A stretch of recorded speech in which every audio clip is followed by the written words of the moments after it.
네, 같이 또 이렇게 또 가스펠 처치 하우스, 가스펠 하우스 처치, 그죠? 네, 같이 네, 함께 예배할 수 있어서 너무 감사하고 또 초대해 주셔서 감사하고요. 네, 아이들과 같이 있는 게 익숙하기 때문에 저희는 아들이 넷인지라 네,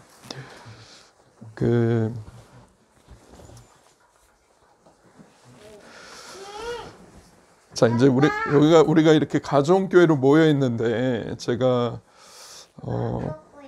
최근 들어서 이제 또 계속 좀 묵상하고 있고 또 같이 청년들 또 하고 같이 계속해서 나누고 있는 좀 이야기들 중에 한 가지가 그 공동체에 대한 것들을 좀 최근에 많이 나누고 있어요. 그러면서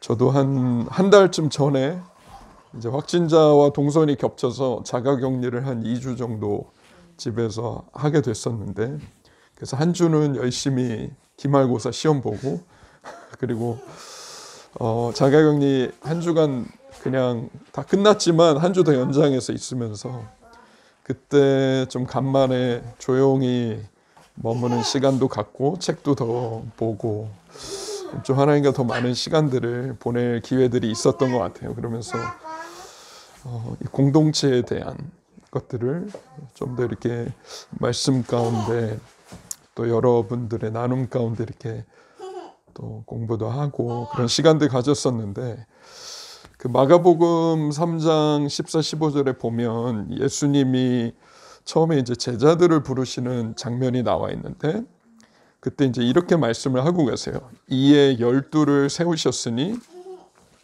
이는 자기와 함께 있게 하시고 또 보내사 전도도 하며 귀신을 내쫓는 권능도 가지게 하려 하심이라. 예수님이 제자들을 12이라고 하는 사실 예수님 정도면 뭐 말씀도 정말 당대에 뛰어나 이미 12살부터 그 질문하고 깨닫는 것이 놀라웠던 분이 예수님이셨고 예수님이 가르치는 것들을 사람들이 들으며 깜짝깜짝 놀랄 만큼 말씀의 권위와 그리고 또 병 고치는 하나님의 기름 부으심과 또 귀신을 내어 쫓는 권세나 기적을 행하시는 모든 면에서 워낙 뛰어난 분이셨기 때문에 이 정도의 스펙이면 사실 뭐 진짜 대형 종교 집단을 세우려면 얼마든지 그냥 하나의 기적을 보임으로써 하실 수도 있었을 텐데 근데 예수님이 하신 방법을 보면 좀 이해되지 않는 방법을 택하십니다. 그것이 12명이라고 하는 소수의 남자들 근데 그 12도 당대 엘리트들을 뭐 당대 서울대 출신들을 불러 모으신 게 아니라 정말 이스라엘에서도 변두리지요. 직업도 별 볼 일 없는 어부 출신들 주로 이제 그 사람들을 부르셔서 그들과 함께 이제 삶을 시작하십니다. 근데 예수님 부르신 목적에 대해서 여기서는 뭐라고 얘기하고 있냐면 자기와 함께 있게 하기 위해서 부르셨다라고 이제 말씀하고 있죠. 그리고 두 번째가 보내셔서 전도도 하고 귀신도 내어 쫓는 권능을 가지게 하기 위해서라고 이야기하고 있습니다. 두 가지죠. 그래서 예수님과 함께하는 삶을 제자들이 보고 경험하기 원하셨고 그리고는 예수님으로부터 배워서 또 예수님이 가지신 그 권세 가운데 제자들도 동일한 일을 할 수 있도록 제자들을 부르신 것에 대해서 말씀하고 계십니다. 그래서 예수님의 마음에는 함께함이 제자들을 부르셨을 때 사실은 굉장히 중요한 비중을 차지하고 있었던 것을 볼 수 있고요. 그러면서 예수님이 3년 동안 제자들과 정말 이 모든 것들을 공유하고 하나도 감추지 않는 삶을 제자들과 살아가십니다. 또 이제 남자들끼리 만이었기에 또 가능할 수도 있고 그 사실은 우리가 예수님이 제자들과 살아가셨던 삶의 모습을 보면 사실 예수님의 제자들을 통해 시작하기 원하셨던 교회의 원형이 무엇인가를 이 말씀 안에서 보게 됩니다. 나중에 오순절날 성령이 임하시고 제자들을 통해서 이제 교회가 시작되지만 사실은 예수님 제자들을 데리고 3년 동안 같이 밥 먹고 또 같이 대화 나누시고 또 말씀도 가르치시고 그리고 또 기적을 행하시기도 하고 또 병든 사람을 고치기도 하고 귀신들을 내어 쫓기도 하고 하는 이 3년의 삶을 같이 살아가시면서 정말 교회란 이런 것이구나라는 것들을 제자들이 이제 여기서 배우게 되죠. 결국 예수님께서 그렇게 3년을 보내시고 십자가에서 죽으시고 부활하신 후에 성령이 오셔서 교회를 시작하게 하셨을 때 우리가 잘 아는 이야기처럼 베드로의 설교로 3,000명이 돌아옵니다. 근데 좀 신기한 거는 그렇게 많은 사람들이 돌아왔을 때 만약에 저 같았다면 만약에 제가 섬기고 있는 교회 청년부에 하루에 갑자기 3,000명의 사람들이 몰려왔다. 그러면 저는 패닉 상태에 빠질 것 같아요. 뭐 어떻게 해야 될지 알 수도 없고 감당할 수도 없는 아마 저와 함께 있는 청년들도 뭐 우왕좌왕하고 난리가 날 것 같아요. 도저히 감당할 수 없는 어마어마한 숫자가 예수님을 믿게 되는데 하루 만에 그리고 나서 제자들이 그 수많은 무리들을 데리고 했던 내용들이 사도행전 2장에 보면 이제 나와 있죠. 그래서 그들이 사도들의 가르침을 받고 또 성전에 모여서 하나님을 예배하고 그리고 또 집에 모여서 같이 밥 먹고 성찬을 나누고 그리고 거기서 함께 또 주님을 찬미하고 그러면서 함께 기도에 힘쓰는 것들이 가정을 중심으로 이제 일어나는 것들을 보게 됩니다. 그래서 이 제자들이 어떻게 이렇게 할 수 있었을까? 근데 사실은 예수님이 제자들과 3년을 살면서 그냥 삶 속에서 늘 보여주셨던 게 사실은 초대교회가 시작됐을 때 제자들이 쉽게 그 많은 무리들을 데리고 할 수 있었던 것임을 이제 보게 되죠. 자, 그런데 우리가 주목해 볼 수 있는 것은 이때까지 예수님의 교회에 원형되는 12 제자와의 관계 그리고 사도행전에 나타나는 초대교회의 관계 이 두 교회의 모습을 보게 될 때 여기에 분명한 것은 하나님의 임재가 굉장히 살아있었어요. 하나님의 함께 하심을 눈으로 볼 수 있었고 귀로 들을 수 있었고 손으로 만질 수 있었고 병고침이 그냥 뭐 늘 매일같이 나타나고 있었고 귀신들에 붙잡힌 사람들이 자유케 되는 일들도 그냥 일상적으로 나타나고 있는 것이 바로 예수님의 교회 그리고 또 초대교회의 모습이었던 것들을 보게 됩니다. 하나님의 임재가 살아있었고 그래서 예수님도 늘 아버지의 음성을 들을 수 있었고 아버지가 보여주시는 것들을 보고 그대로 행하는 삶을 살고 있었고 초대교회 제자들도 집사들도 성령이 말씀하시는 음성을 세미하게 민감하게 듣고 그대로 순종했을 때 에티오피아의 내시에게 복음을 전하고 그가 예수님을 믿고 그리고 또 이 교회 전통에 따르면 에티오피아 안에 복음이 증거되는 놀라운 이 복음의 통로로 또 쓰여지기도 하는 것들을 성경 안에서 보게 됩니다. 하나님의 임재, 정말 임마누엘이라고 한 하나님 우리와 함께 하신다는 것이 이때는 정말 살아있었어요. 너무나 누구도 부인할 수 없는 하나님 살아계시구나, 하나님 함께하고 계시는구나, 하나님의 능력이 정말 엄청나구나 하는 것들이 일상 안에서 경험되어지는 것이 교회의 어떤 존재에 있어서의 굉장히 중요한 특징이었던 것들을 보게 됩니다. 자, 근데 문제가 생깁니다. 문제가 뭐가 생기냐면 교회는 그래서 하나님의 임재 중심이고 교회는 공동체였어요.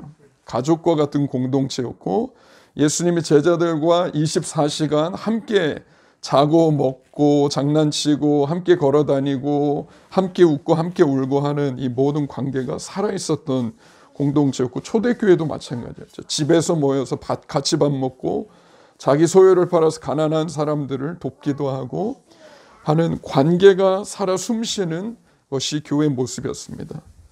초대교회는 그래서 오늘날의 이 학자들이 말하는 것에 따르면 오늘날에 이제 뇌를 연구하는 학자들이 뭐라고 얘기하냐면 인간의 좌뇌와 우뇌의 기능이 서로 다르다라고 얘기합니다. 좌뇌는 우리가 잘 아는 것처럼 사고하면서 이성적으로 판단하고 문제를 해결하고 언어를 습득하고 하는 기능들을 한다면 우뇌는 굉장히 관계의 뇌라고 할 수가 있죠.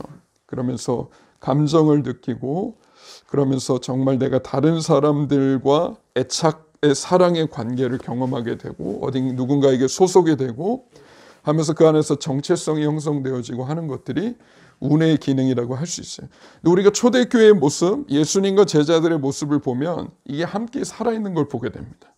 말씀을 가르치죠.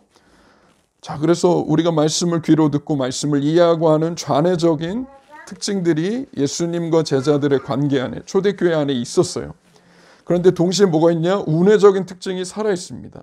관계가 있었고 공동체가 있었고 하나님의 임재를 보고 듣고 경험할 수 있는 이 모든 우뇌적인 것들이 같이 돌아가고 있었던 거죠. 자, 그런데 이게 초대교회의 모습이었는데 이 교회 안에 급격한 변화가 일어나게 됩니다. 한 200~300년 전부터 어떤 큰 변화가 생기게 되냐면 이 철학적인 혹은 사상적인 변화들 가운데 우리가 잘 아는 데카르트의 나는 생각한다, 고론하는 존재한다. 인간의 이성에 굉장히 많은 힘이 실리기 시작합니다.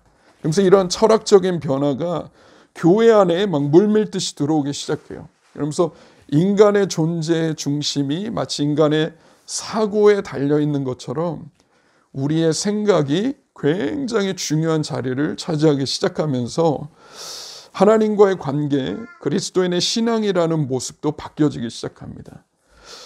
그래서 교회 그리스도인의 신앙에 있어서 주요한 자리를 차지한 게 올바른 교리를 아는 것, 성경 말씀을 올바르게 이해하는 것, 올바른 지식을 아는 것, 그 수많은 성경 공부와 교리 교육과 성경 암송과 이 모든 것들이 좋은 것들이지만 그런데 이것이 다 좌뇌와 관련돼 있다는 거예요.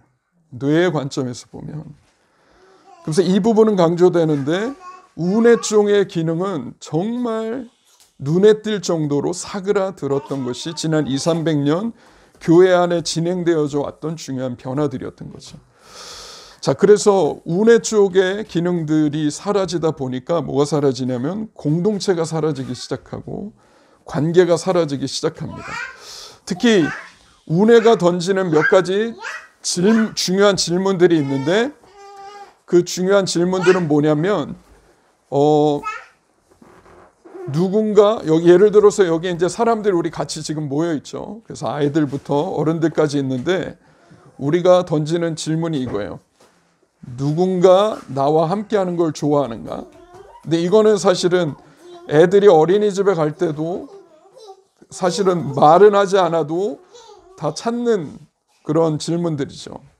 뭐 청소년기에 있는 친구들이 중고등학교 자기 친구들하고 어울릴 때도 여기에 누가 나랑 같이 있는 걸 좋아하는 애들이 있는가? 그게 굉장히 중요합니다. 청소년기에.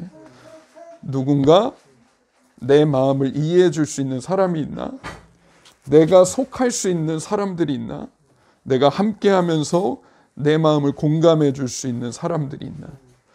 이러한 것들이 우뇌와 관련된 사실은 중요한 질문들이죠.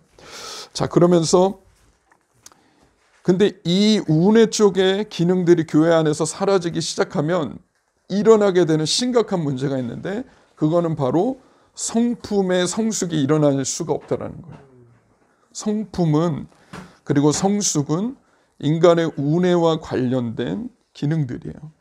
그래서 이 부분이 공동체 안에서 중요하게 여겨지지 않고 이 부분에 대한 이야기들이 사라지고 더 어떻게 성숙해 가야 되는지를 우리가 잃어버리게 될 때 교회 공동체 안에 미성숙함이 판을 치기 시작합니다. 그러니까 이런 이제 이중적인 모습들이 생기는 거예요. 많은 성경 공부와 제자 훈련과 설교들을 많이 들으면서 수많은 지식과 정보들을 얻습니다. 그러면서 나의 좌뇌 안에 이 이해력은 많아졌고 정보는 커졌어요. 그런데 문제는 뭐냐면 내가 그렇게 오랫동안 교회를 다니면서 수많은 성경을 이해하기 때문에 내가 뭘 말해야 되고 어떻게 말해야 되고 어떻게 관계해야 되는지는 다 알고 있는데 좌뇌의 기능이죠. 근데 교회 안에서 관계 갈등이 생기거나 가정 안에서 갈등이 생겼는데 내가 그렇게 다 잘 알고 있는 성경 말씀과 이 문제가 생겼을 때 어떻게 해야 돼라고 하는 지식이 튀어나오기보다는 엉뚱하게 미성숙한 말이나 미성숙한 표정과 미성숙한 태도와 반응들이 튀어나오게 되는 것들을 우리가 이제 삶에서 경험하는 거죠. 그럴 수밖에 없는 게 하나님이 우리의 뇌를 디자인하신 모습 자체가 우뇌가 좌뇌보다 더 빨리 돌아갑니다. 우리가 알고 있는 모든 올바른 지식과 정보들이 관계에 마찰이 생겼을 때 그 지식이 끌고 가는 게 아니라 관계의 뇌인 우뇌가 나에게 익숙한 패턴대로 더 빨리 반응이 나오는 거죠. 그래서 예를 들어 내가 어렸을 때부터 늘 보고 자랐던 부모님의 다툼 속에서 그 분노의 상황에서 어떻게 분노를 처리하는지 나에게 익숙한 관계의 패턴이 우뇌 안에 저장이 되어 있어요. 그래서 좌뇌로는 그래 이렇게 화를 내면 안 돼. 이런 말 절대로 하면 안 돼 라는 거 좌뇌 안에는 다 알고 있지만 막상 관계 안에 충돌이 생기고 내 감정이 올라오기 시작하면 좌뇌의 정보대로 가는 게 아니라 우뇌 안에 나에게 익숙한 관계의 패턴이 먼저 튀어나옵니다.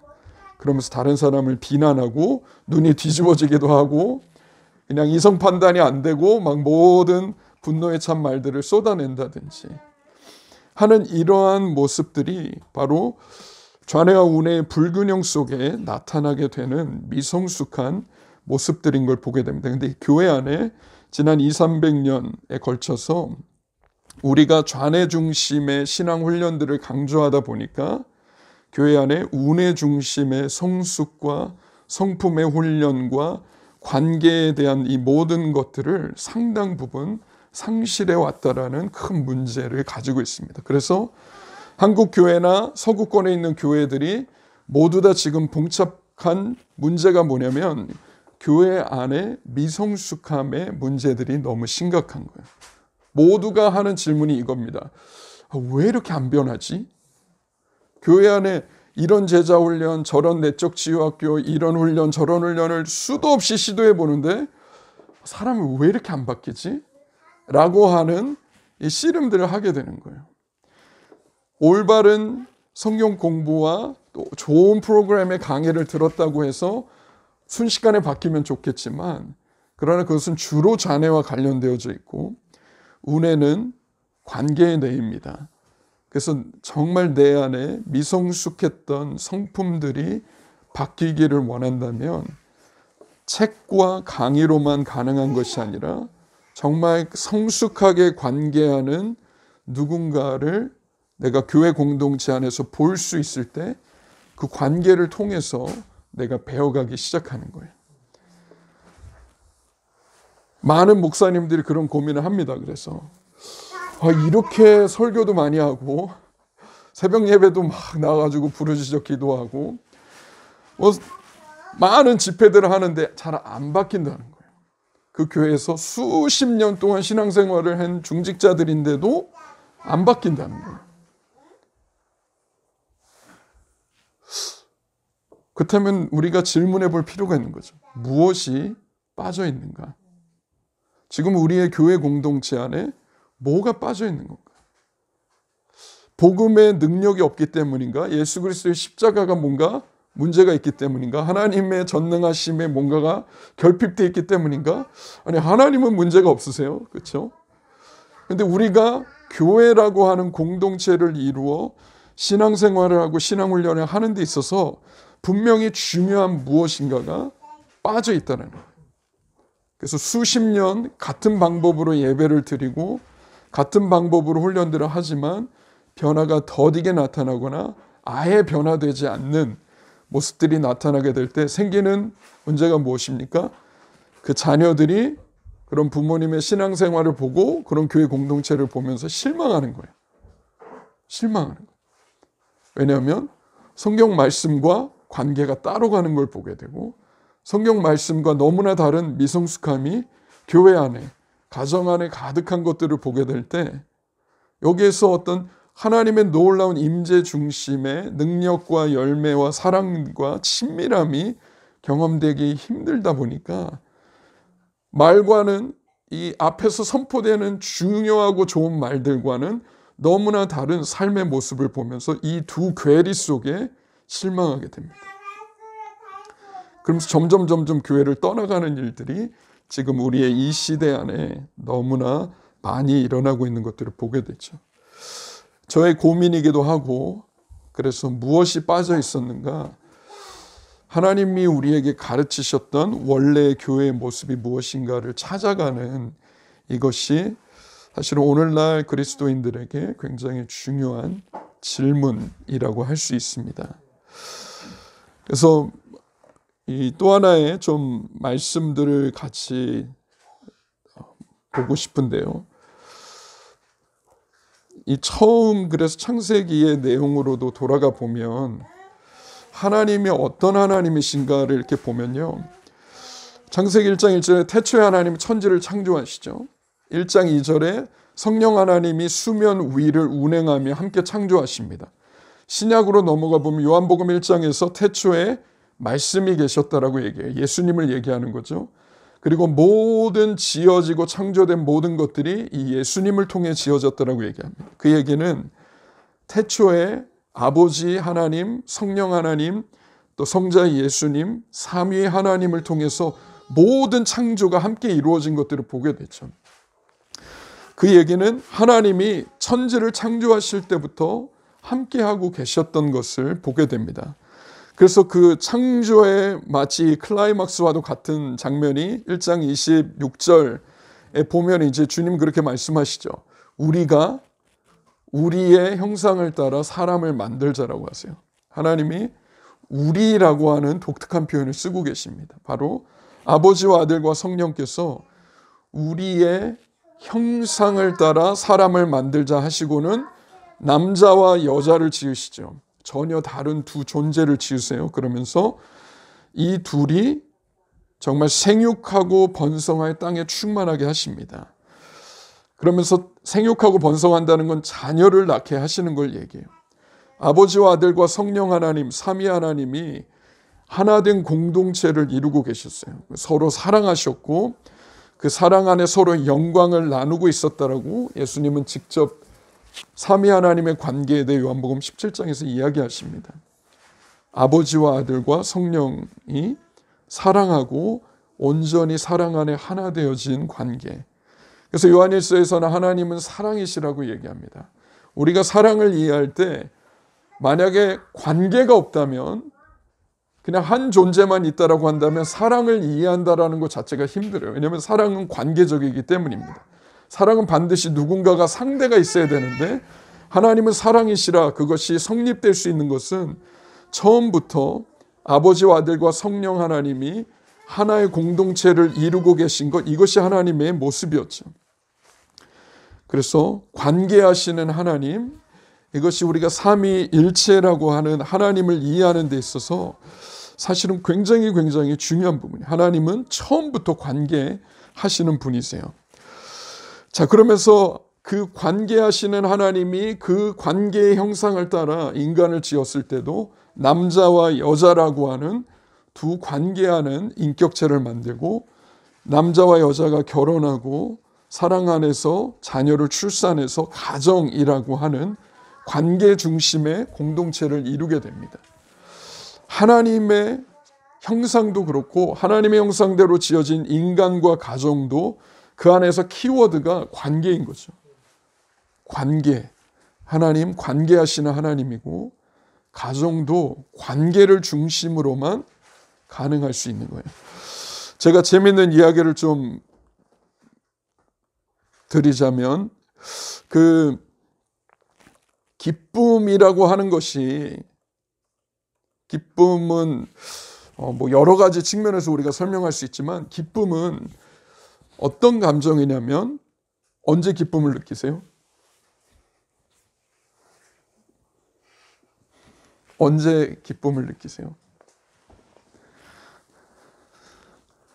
아이들하고 다 같이 아내랑 춤추고 놀 때. 같이 춤추고 놀 때, 네, 함께 춤추고 놀 때 재미있을 때,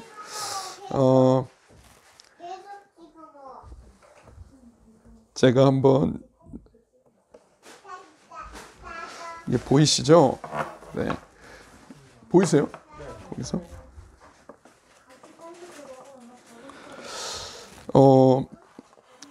하나님의 형상대로 우리 이제 가정을 하나님 지으셨는데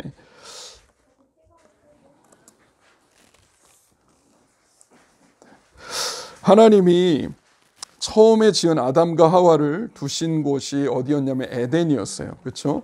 근데 에덴이라고 하는 이 구약에 나오는 창세기에 나오는 에덴이라는 히브리어가 그 뜻이 뭐냐면 기쁨, 즐거움이라고 하는 뜻을 가지고 있습니다. 그러니까 하나님이 인간을 처음에 살게 하셨던 곳이 기쁨의 동산이었던 거예요. 즐거움의 동산이었던 거죠.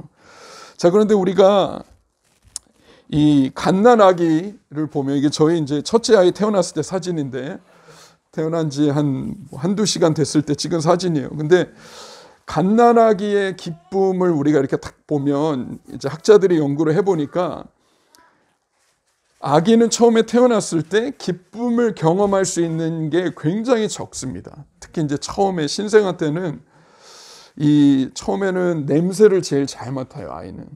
그리고 이제 엄마가 젖을 먹여주거나 엄마 냄새가 나거나 아니면 엄마가 나의 체온을 좀 적절하게 조절을 해주면 그러면 아기는 기쁨을 경험합니다. 거기서. 근데 아직까지 엄마 아빠가 이 아기를 보면서 뭐 제 아무리 재롱을 많이 피워줘도 엄마 아빠가 아무리 웃긴 소리를 많이 내고 노래를 불러주고 해도 아기는 시각적으로 누군가 자기 앞에서 막 웃어주는 걸 본다고 해도 기쁨을 못 느껴요. 이때는 냄새, 맛, 그리고 체온, 이게 굉장히 중요합니다. 그러다가 이제 시간이 지나가요. 생후 6주 때의 아기의 모습이에요. 아무리 앞에서 엄마 아빠가 막 웃기고 막 아기 웃는 얼굴 보고 싶어가지고 별의별 짓을 다 해도 아기는 그냥 멀뚱멀뚱 쳐다만 봅니다. 왜냐하면 아기의 우뇌 안에 있는 시각 피질 부분이 아직 충분히 발달되지 않았기 때문에 눈으로 보는 걸 통해서는 아기가 아직까지 기쁨을 경험할 수가 없어요. 하나님은 우리의 뇌를 이런 식으로 디자인해 놓으신 거예요.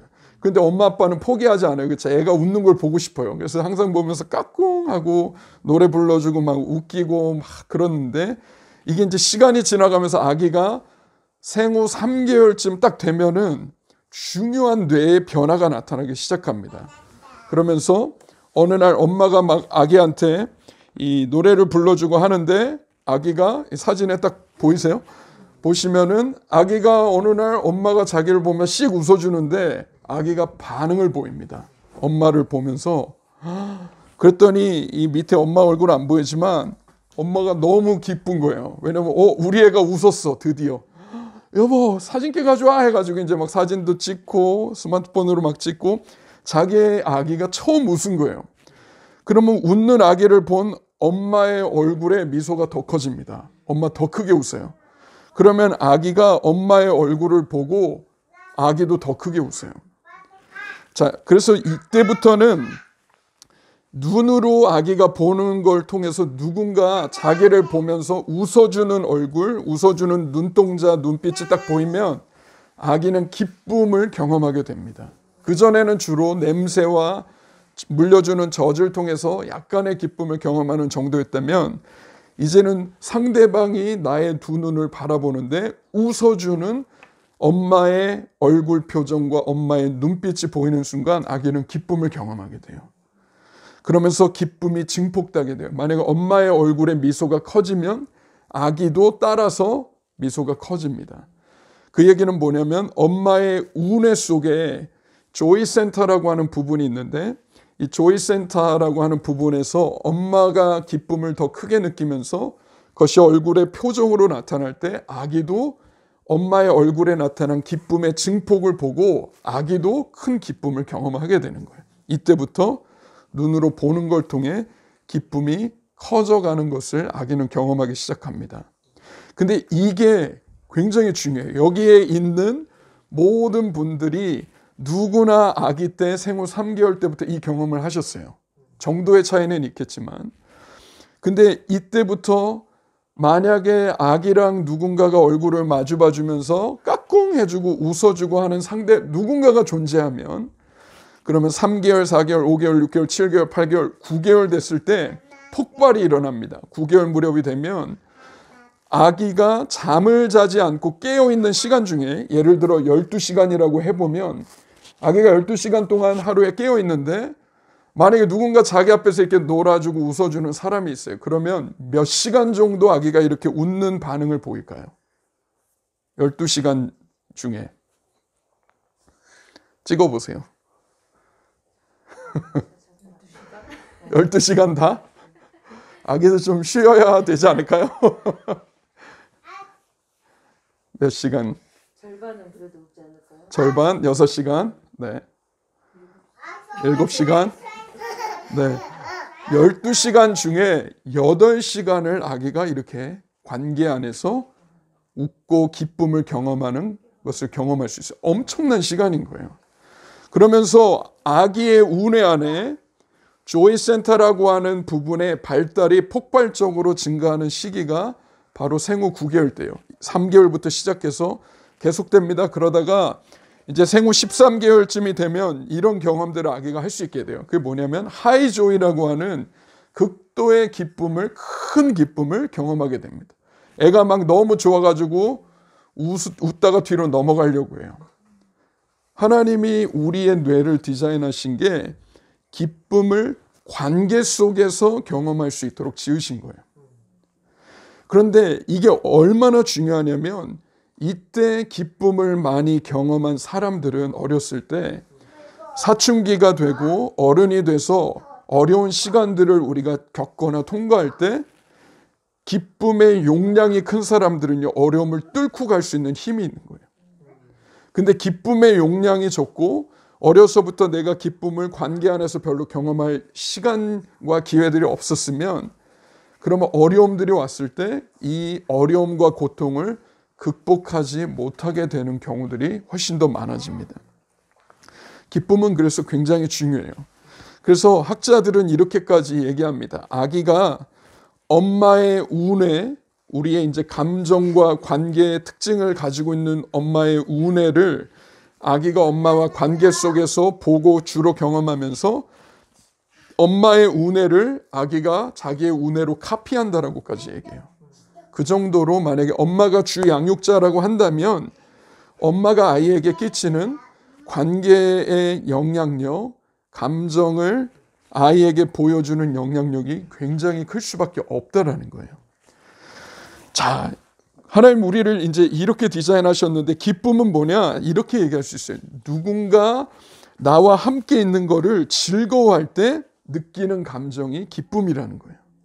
누군가, 이건 어른도 똑같습니다. 누군가 나랑 같이 있는데 너무 즐거워해요. 근데 그게 주로 뭘 통해 나타나냐? 상대방의 얼굴 표정, 눈빛, 그리고 목소리 톤.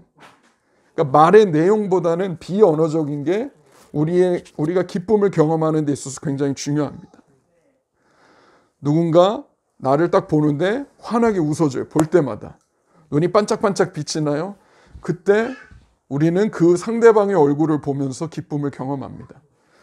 자, 보이시죠? 사진으로도 보시면은 막 너무 막 기쁨이 환해져 가지고 얼굴이 막 빛나는 거를 우리가 볼 수 있어요.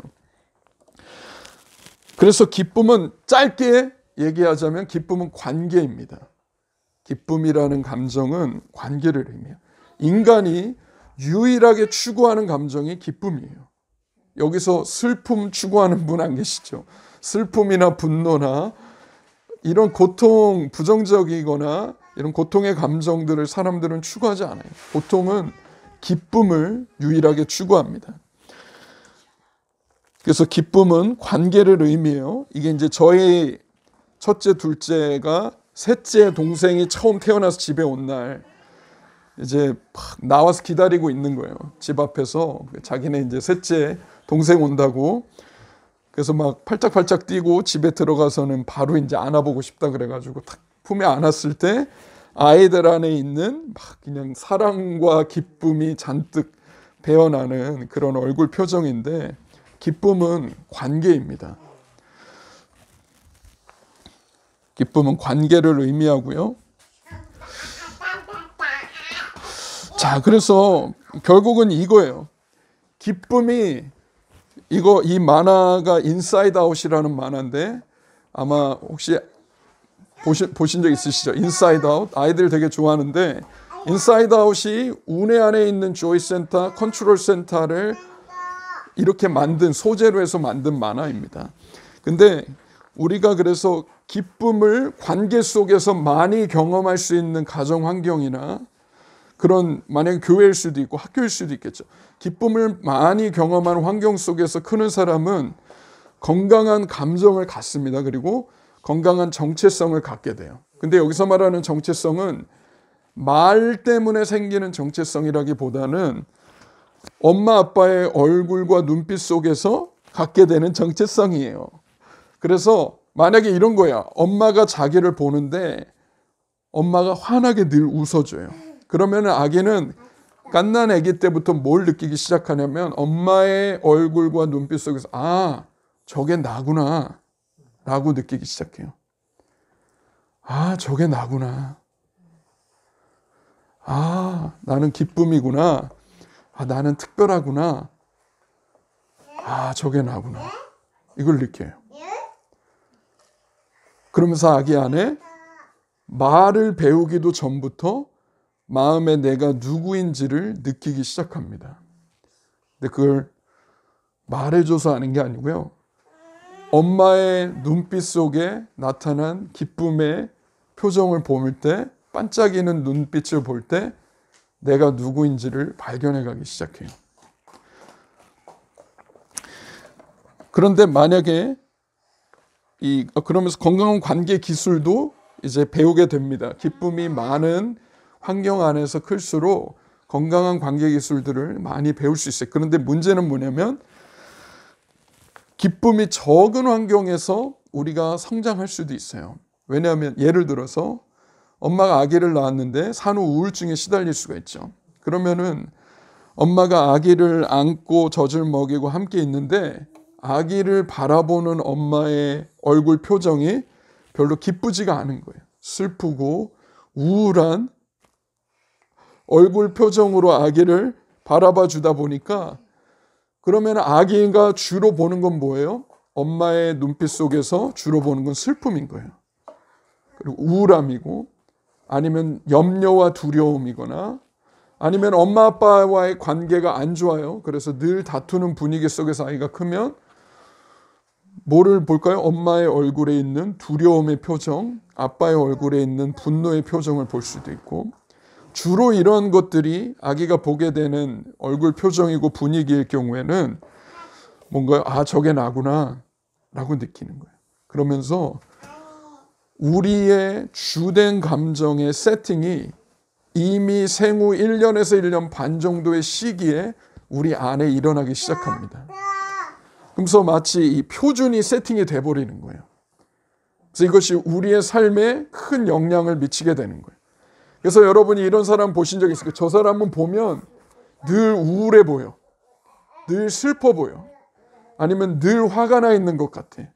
왜 그렇습니까? 우리의 뇌 안에 아예 그렇게 깊이 나 있는 거예요.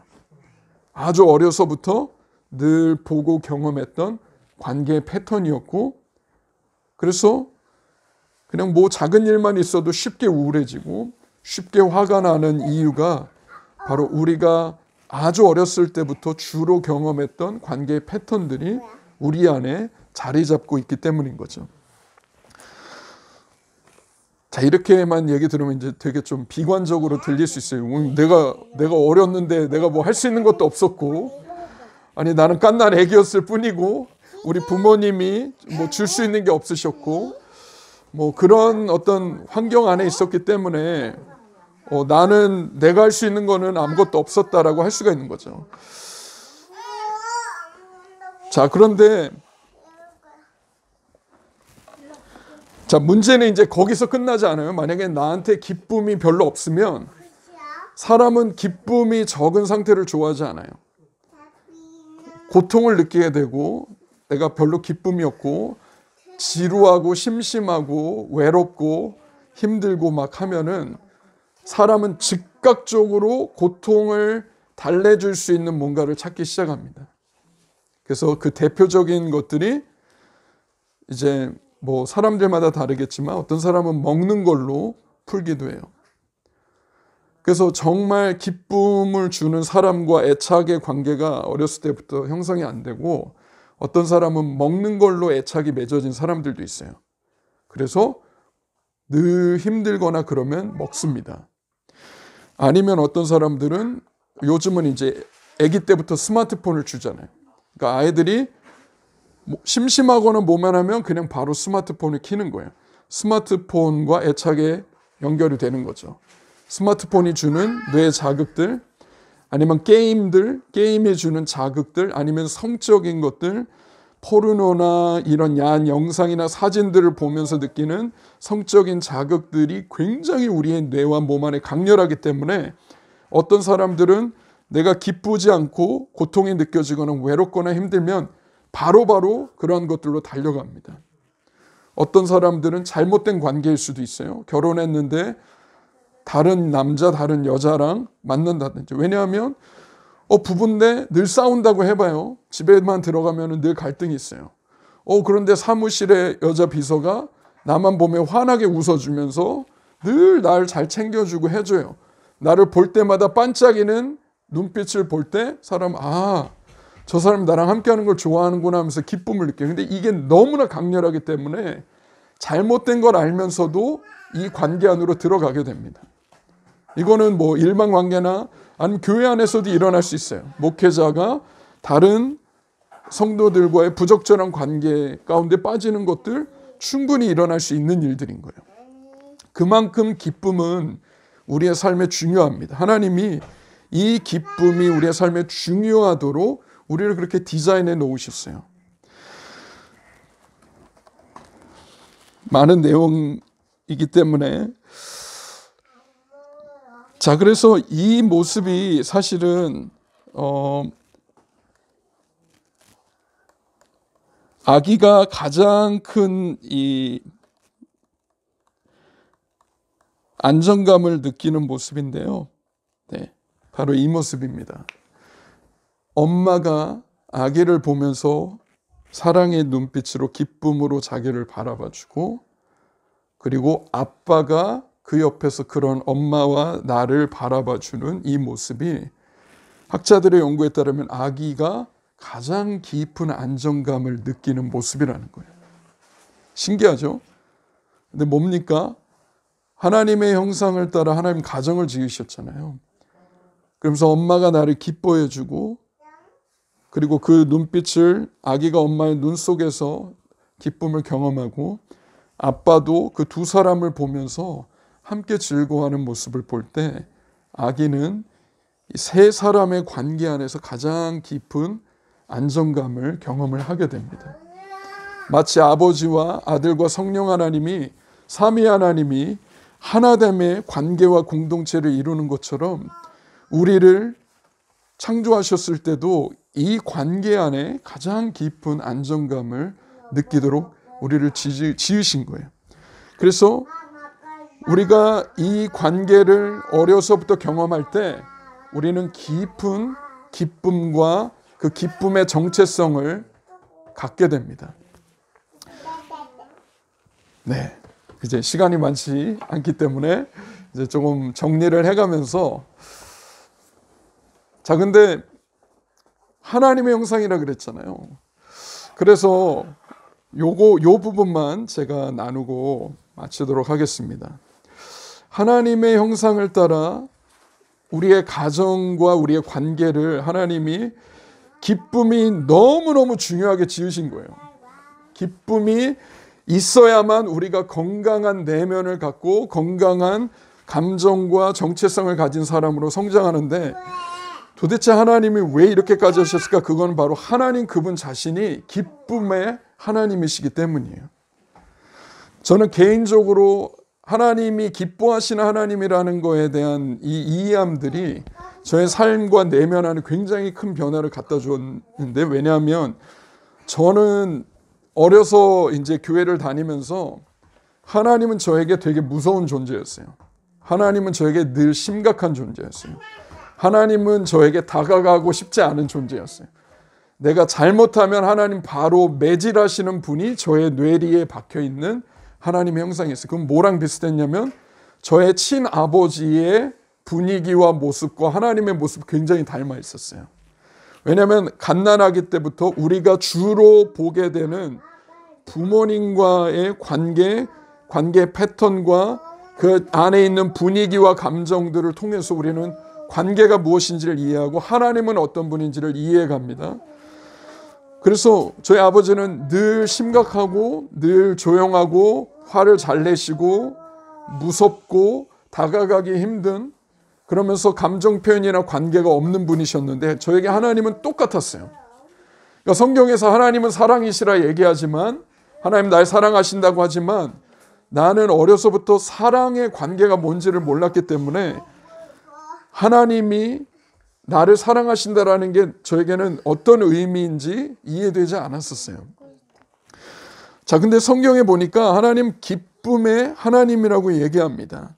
우리가 찬양으로도 부르는 스바냐 3장 17절에 이렇게 얘기하시죠. 너의 하나님 여호와가 너의 가운데 계시니 그는 구원을 베푸실 전능자시라. 그가 너로 인해 기쁨을 이기지 못한다라고 하세요. 그가 너로 인해 기쁨을 이기지 못하신다.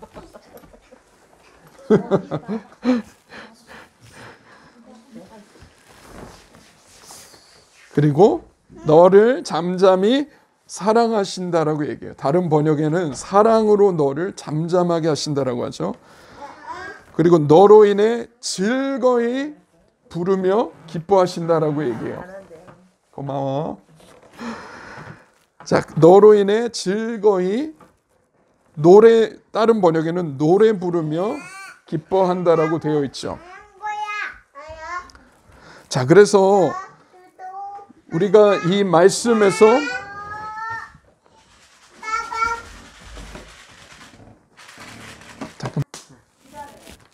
그래서 하나님이 여기에서는 뭐라고 얘기하냐면 널 향해 부른다라 그러는데 영어로는 노래 부른다라고 돼 있어요. 노래 부르고 기뻐한다라고 돼 있는데 이 히브리어를 보면은 여기서 기뻐한다라는 건 너무 좋아서 빙글빙글 돌다라는 의미예요. 그러니까 하나님이 우리를 너무 좋아하고 기뻐해가지고 노래 부르기도 하고 춤을 추고 빙글빙글 도는 모습입니다. 예를 들어서 이제 막 이런 장면하고 비슷할 수도 있는 거예요. 우리 아이들하고 놀 때 막 하늘로 높이 던지면 애들 너무 좋아가지고 막 자지러지고 저도 함께 기뻐하고 하면서 막 아이들과 빙글빙글 돌며 춤을 추고 노래하고 기뻐하는데 하나님이 성경에서 뭐라고 표현하냐면 우리를 바라볼 때 기쁨을 이기지 못한다는 거예요. 너무 좋아가지고 하나님이 막 웃음과 기쁨이 넘쳐나고 노래가 기쁨의 노래가 흘러나오고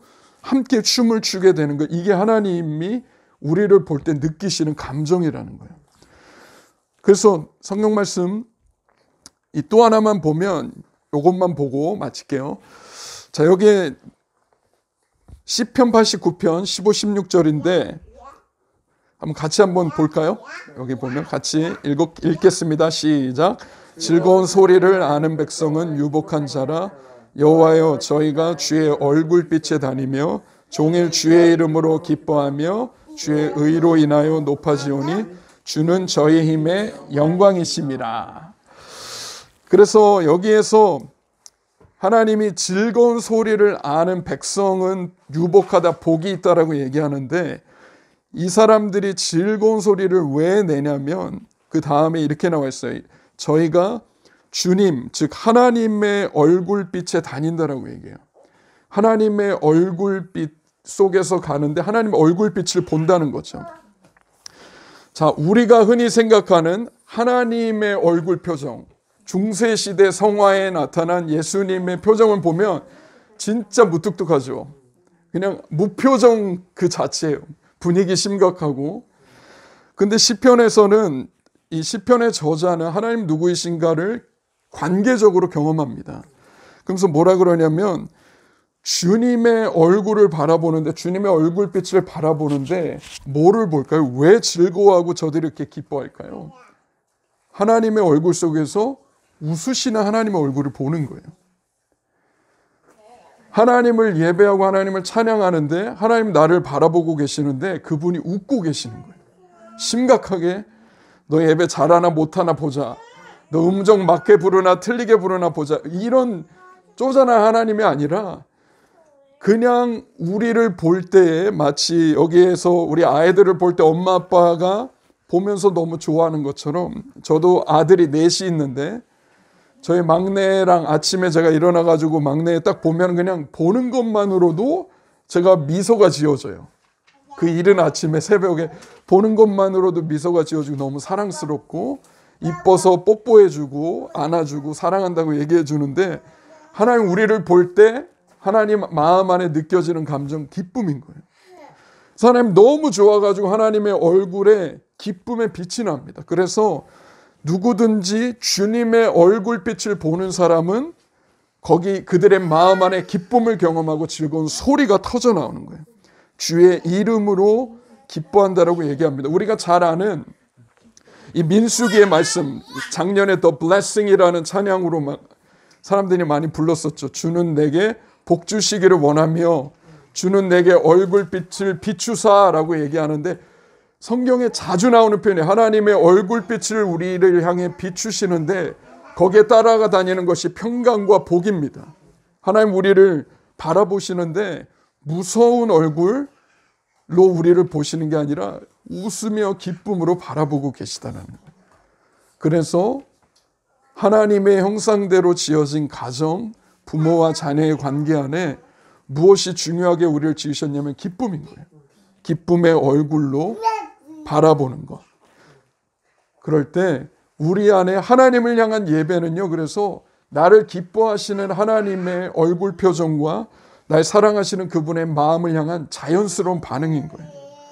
그래서 우리는 영을 가진 존재이기 때문에 하나님의 음성을 들을 수도 있고 하나님의 얼굴빛을 볼 수도 있고 하나님의 사랑을 느낄 수도 있는 게 바로 영을 가진 인간입니다. 그래서 하나님 우리를 예배 때마다 일상 속에서 우리를 초대하시는 건 저에게 하나님 자주 하신 말씀이 이거예요. 눈을 들어서 내 두 눈을 바라보아라.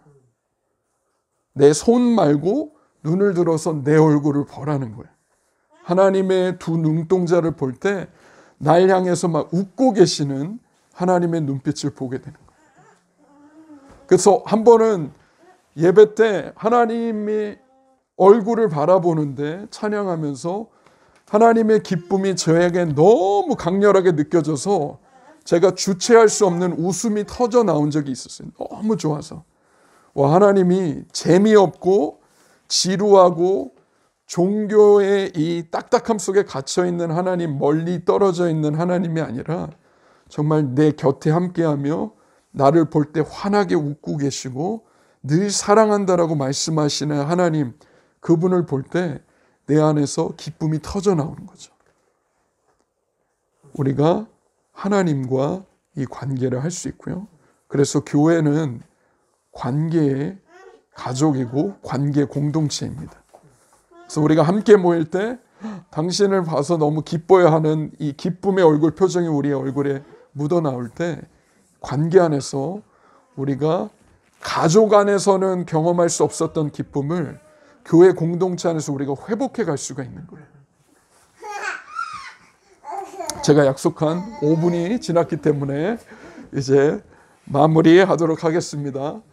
그래서 여러분 여기에 모여있는 이 가족 교회 공동체가 정말 하나님이 디자인하신 그 모습대로 정말 함께 기쁨을 경험해 가고 그러면서 정말 우리를 바라보시는 하나님과 얼굴을 대면하고 그 기쁨으로 주님을 예배하고 그 하나님의 기쁨이 공동체 안에 가득 흘러나와서 그 기쁨을 우리가 충만하게 경험하게 되는 교회 공동체가 되기를 제가 축복합니다. 예수님이 말씀하셨던 내 안에 있는 이 충만한 기쁨이 너희 안에 있기를 원한다라고 제자들에게 하셨던 그 말씀처럼 예수님이 하나님 아버지와의 관계로부터 늘 아버지의 웃으시는 얼굴을 보고 충만했었던 예수님의 기쁨을 제자들에게 나누고 싶어 하셨어요. 그래서 우리가 보았던 그 기쁨의 관계, 예수님이 요단강에서 세례 받으실 때 하나님 말씀하시죠. 이는 내 사랑하는 자요 내 기뻐하는 아들이라고 말씀하시죠. 하나님이 예수님을 그렇게 기뻐하셨던 것처럼 여기 모여있는 우리 The Gospel 하우스 처치의 모든 한 분 한 분을 하나님 그렇게 기뻐하시고 또 그렇게 사랑하십니다. 제가 기도하고 마치도록 하겠습니다. 하나님, 이 귀한 또 가정교회 공동체를 주님의 이름으로 축복합니다. 하나님, 하나님이 멀리 계시지 않고 하나님이 여기에 계셔서 오늘 이 시간에도 사랑하는 내 아들아 내가 널 사랑한다 말씀하시고 사랑하는 내 딸아 내가 너를 기뻐하고 너를 축복한다 말씀해 주시는 좋은 아버지이셔서 감사합니다. 하나님, 종교의 틀 안에 갇혀 계신 재미없고 딱딱한 분이 아니라 정말 너무 좋아서 날 향해 노래 부르시고 날 기쁜 얼굴로 바라보시고 나와 함께 춤을 추시고 나와 대화 나누기를 원하시는 사랑의 하나님인 것을 여기 있는 모든 어린아이로부터 어른에 이르기까지 그 하나님의 사랑과 기쁨을 충분하게 경험할 수 있는 은혜를 주시기를 간구합니다. 그래서 여기 있는 모든 어린아이로부터 어른에 이르기까지 모든 분들을 축복하고 또 축복합니다. 하나님의 얼굴빛을 보는 은혜가 있게 하여 주십시오. 하나님의 얼굴빛이 보여질 뿐만 아니라 너무 좋아서 큰 소리로 웃으시는 하나님의 웃는 소리에 우리의 마음 안에 오랫동안 있었던 결핍과 상함과 깨어짐들이 회복되고 치유되는 큰 은혜가 있도록 여기 있는 모든 사람들을 축복하여 주십시오. 특별히 우리의 자녀들을 예수의 이름으로 축복합니다. 하나님, 어려서부터 또 10대 때, 20대 때 하나님이 얼마나 날 사랑하시고 내 삶을 향해 얼마나 놀라운 계획을 가지고 내 삶을 인도해 가기 원하시는지 하나님 안에 감추어져 있는 나의 미래를 발견하게 하여 주십시오. 하나님, 그래서 우리의 자녀들 축복하고 또 축복합니다. 주님, 주님을 너무나 사랑하고 주님 한 분을 예배합니다. 예수님의 이름으로 기도합니다. 아멘.